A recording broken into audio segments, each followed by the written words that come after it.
Nebraska had a loaded transfer portal weekend on their hands. So in today's video, I'm going to give you a complete update around some of the top tier targets Nebraska is after and how their visits went, including a certain Kentucky wide receiver, a defensive lineman where things are looking very good, and a linebacker who was on the verge of making it official. So really quick, we have a lot to get into. Make sure to hit that like button if you're fired up. And hey, it's the holiday season. If you are not subscribed, you're a diehard Nebraska fan, now is the time to subscribe. We've been blown up, posting daily Husker football content, Nebraska transfer portal updates that are going to get nowhere else on YouTube, and breaking news. So listen, if you're a diehard Husker fan and you want to stay up to date with your favorite team, it's a no-brainer. Hit that subscribe button.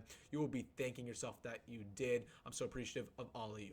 But without further ado, let's get into it, going over a complete update around Nebraska's transfer portal weekend and some of the top tier players that were in Lincoln taking a visit.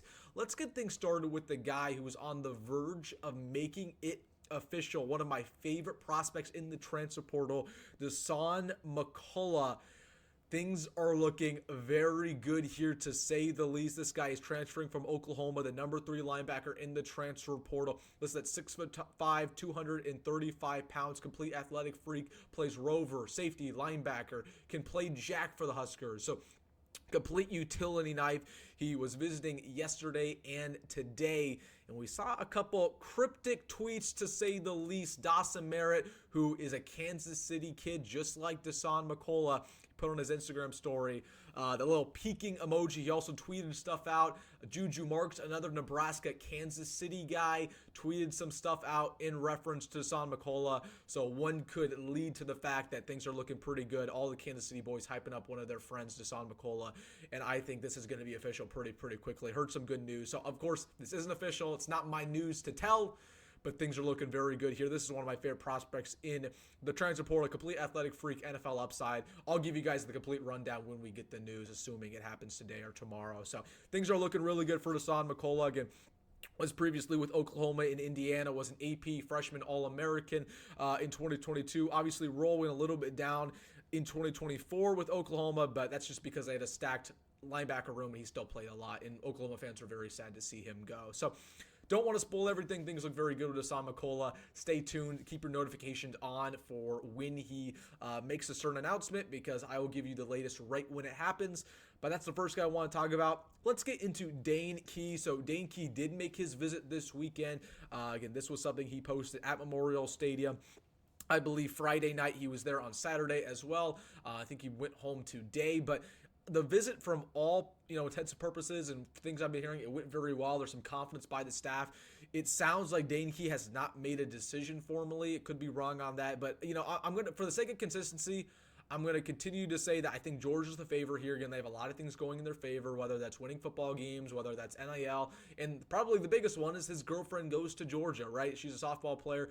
When the women get involved, it's pretty hard to sway another way. But, at the end of the day, there's still a strong connection here with Dane Key. His visit went very well. I think there's a lot of optimism in that coaching staff right now that they can make this a done deal. They've made it very clear that they want 2 wide receiver transfers.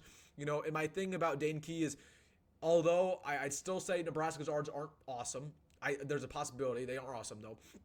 If Nebraska doesn't land Dane Key, they're going to go after another wide receiver transfer, and I think it's probably going to be a good one too. But, Dane Key, we'll see what happens here. Probably going to get an announcement this week at this point. He's taken all of his visits. Georgia, Ole Miss, Nebraska. It's down to Georgia, Nebraska. Expect an announcement pretty soon here with Dane Key. But it sounds like the staff honestly really thought they had have a good chance there with his visit. So I wanted to mention Dane Key. Probably going to get confirmation maybe Monday, Tuesday around his commitment. I don't know if we get news today. We could. So watch out for that. Last guy I want to talk about is Chris Murray. Now, I introduced you guys to him a couple days ago, but I never really even thought Chris Murray was a real chance that Nebraska would land him. I just kind of thought, oh, is this a filler visit? We already took 3 defensive linemen. We'll really see if we get him. I don't know.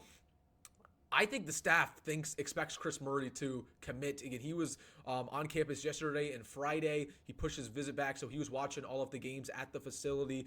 This was something that he posted. He was taking a tour, but he was watching all of the college football games, all of the playoff games at the facility with some of the guys. So sounds like he had a really good visit. Again, Chris Murray was one of the best players on Sam Houston this year, rocking that number 0, 6 sacks. I mean, just a completely powerful player you can put at that 3 technique spot. I like Chris Murray a lot. He's a guy with 1 year of eligibility left. I really like him. Those other 3 guys we got at that defensive line spot, they're kind of all projects. Chris Murray isn't necessarily a project. This is a guy you can plug him right in and he'll be in the mix to start from day one. So I think there's a lot of confidence from the staff they're going to get this done.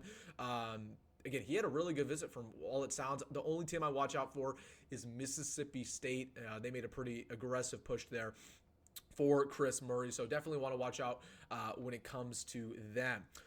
Also want to mention really quick, Adrian Maddox did not end up coming to Lincoln for a visit that was originally scheduled for yesterday. He canceled on us last second and went over to Florida. This is a guy who I really like, 6'3", 1 year of eligibility left, one of the hardest hitting safeties in the country.